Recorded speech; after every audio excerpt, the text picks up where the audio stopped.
നടക്കില്ലെന്ന് എല്ലാവരും എഴുതിത്തള്ളിയ പദ്ധതികൾ യാഥാർത്ഥ്യമാക്കിയത് കിഫ്ബിയാണെന്ന് പൊതുമരാമത്ത് മന്ത്രി മുഹമ്മദ് റിയാസ്. പതിറ്റാണ്ടുകളായി നാട് ആഗ്രഹിച്ച പദ്ധതികളാണ് ഇവയെല്ലാം.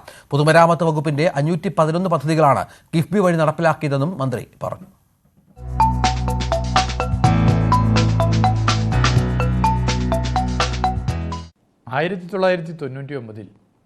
ശ്രീ ഇ കെ നായനാർ സർക്കാരിൻ്റെ കാലത്താണ് കിഫ്ബിക്ക് രൂപം നൽകിയത്.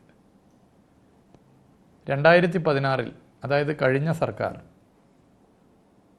ശ്രീ പിണറായി വിജയൻ മുഖ്യമന്ത്രിയായി ഭരണം ആരംഭിച്ച സർക്കാർ കേരളത്തിൻ്റെ വികസന പദ്ധതിയായി കിഫ്ബിയെ മാറ്റി. ഇന്ന് കേരള വികസനത്തിലെ നിർണായക പങ്കുള്ള സ്ഥാപനമായി കിഫ്ബി മാറി.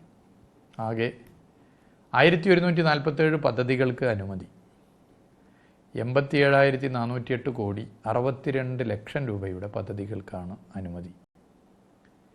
കിഫ്ബി ഏറ്റവും കൂടുതൽ ഫണ്ട് ചെലവഴിക്കുന്നത് അടിസ്ഥാന സൗകര്യ വികസന പദ്ധതികൾക്ക് വേണ്ടിയാണ്. അതിൽ തന്നെ ഏറ്റവും കൂടുതൽ പദ്ധതികൾ പൊതുമരാമത്ത് പദ്ധതികളാണ്. പൊതുമരാമത്ത് വകുപ്പ് വഴി മാത്രം 511 പദ്ധതികൾ, 33,101 കോടി രൂപ ഇതിൻ്റെ ഭാഗമായി ഫണ്ട് അനുവദിക്കപ്പെട്ടു. പതിറ്റാണ്ടുകളായി നമ്മുടെ നാട് ആഗ്രഹിച്ച പദ്ധതികൾ യാഥാർത്ഥ്യമായത് കിഫ്ബി വഴിയാണ്. ഒരിക്കലും നടക്കുമെന്ന് നമ്മളൊന്നും കരുതാത്ത, നടക്കില്ലെന്ന് ഉറപ്പിച്ച വികസന പദ്ധതികളാണ് കിഫ്ബി വഴി യാഥാർത്ഥ്യമായത്. കിഫ്ബി പദ്ധതിയുടെ ഏറ്റവും വലിയ പ്രത്യേകത അത് എല്ലാ വിഭാഗം ജനങ്ങൾക്കും പശ്ചാത്തല വികസനം സാധ്യമാക്കി എന്നുള്ളതാണ്. നമ്മുടെ നാട്ടിൻപുറങ്ങളിൽ അടക്കം നല്ല വികസന പ്രവർത്തനങ്ങൾ നടന്നു.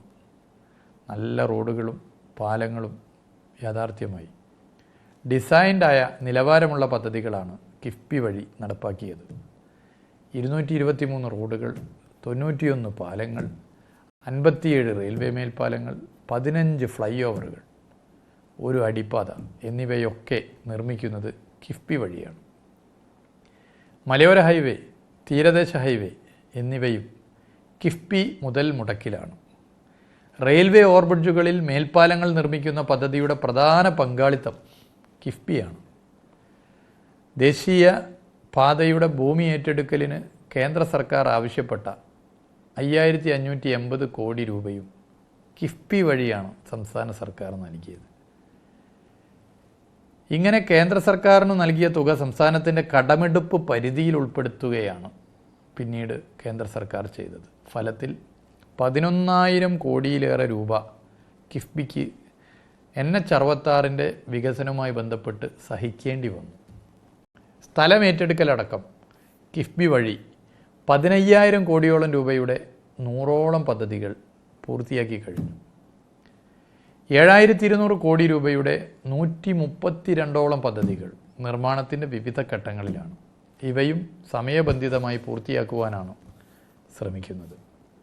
കേരളത്തിൻ്റെ ഏറ്റവും വലിയ നേട്ടങ്ങൾ കഴിഞ്ഞ ഒരു 8-9 വർഷമായി സാധ്യമാക്കിയതിലെ സുപ്രധാന പങ്ക് കിഫ്ബിയാണ്. ആശുപത്രികൾ, വിദ്യാലയങ്ങൾ എന്നിവ നവീകരിച്ചത് കിഫ്ബി ഫണ്ടിംഗ് വഴിയാണ്. കേരളം നമ്പർ 1 എന്നതിലേക്ക് എത്തുന്നതിൽ കിഫ്ബി വലിയ പങ്ക് വഹിക്കുന്നുണ്ട്.